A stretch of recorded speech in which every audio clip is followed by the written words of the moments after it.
Anti-Corruption Directorate. She has had many notable positions within her government, serving as chief prosecutor, focusing on organized crime, forensics, and of course, corruption.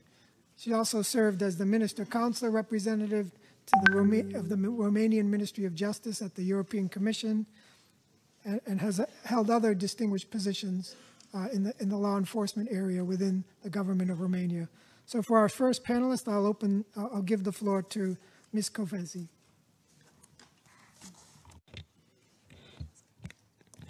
Thank you, Mr. Chairman. Thank you for inviting me here today, and I'm very honored to speak at this high-level anniversary debate.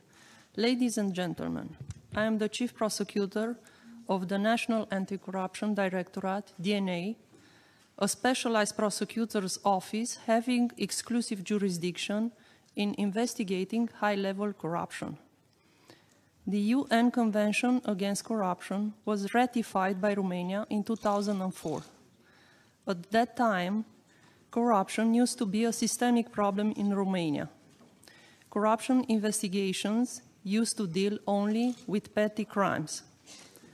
15 years after the convention was ratified, things have radically changed in Romania. Combating high-level corruption is active, and we have become a positive model in our region. For the last 5 years, DNA has indicted more than 68 high officials, 14 ministers and former ministers, and 53 members of the parliament. The courts have already ruled final conviction decisions against 27 of them. The rest of the cases are still pending in court. At the same time, DNA has ordered seizure measures of over $2.3 billion. How has DNA achieved these results? In my opinion, 3 important recommendations provided by the UN Convention led to this radical change: an efficient criminal legislation, a specialized prosecutor's office, and the integrity and independence of the judiciary. First, the Romanian anti-corruption legislation has been adopted according to the Convention's regulations. All of the mandatory provisions on the criminalization of corruption crimes and most of the non-mandatory ones have been implemented. Second, DNA was set up and its legal jurisdiction to investigate high-level corruption was provided by law. The anti-corruption prosecutors are independent in their activity. This independence is doubled by responsibility. And last but not least, the most important and necessary condition for an efficient fight against corruption is the integrity and independence of the judiciary. Only a professional, independent, and honest justice system can fight against corruption efficiently. The independence of the judiciary is not a privilege for judges and prosecutors. It is a fundamental principle in a democratic society.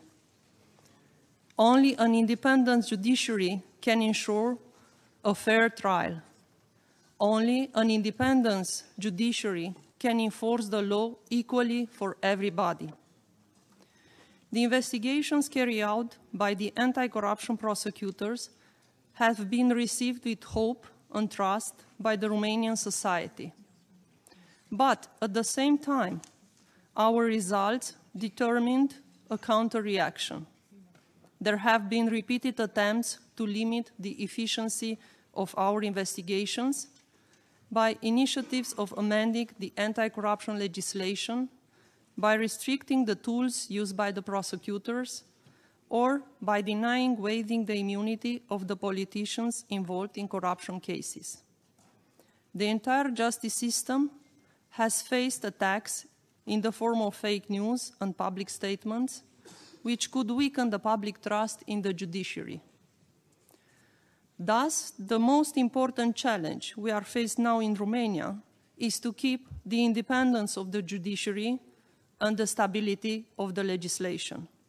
These are essential for the anti-corruption prosecutors to be efficient.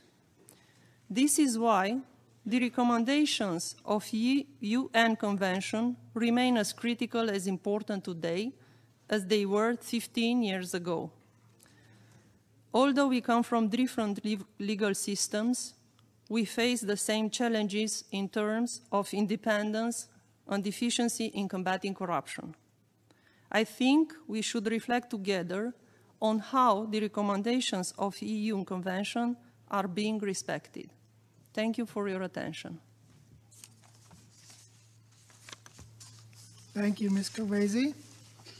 I'm now going to give the floor to Guo Xiaomei, currently Deputy Director General of the Department of Treaty and Law for the Ministry of Foreign Affairs of China. She has more than 20 years' experience in the field of public and private international law and participated in the negotiations for the UN Convention Against Corruption as member of the Chinese delegation. She's focused these days on law enforcement cooperation, mutual legal assistance, and extradition,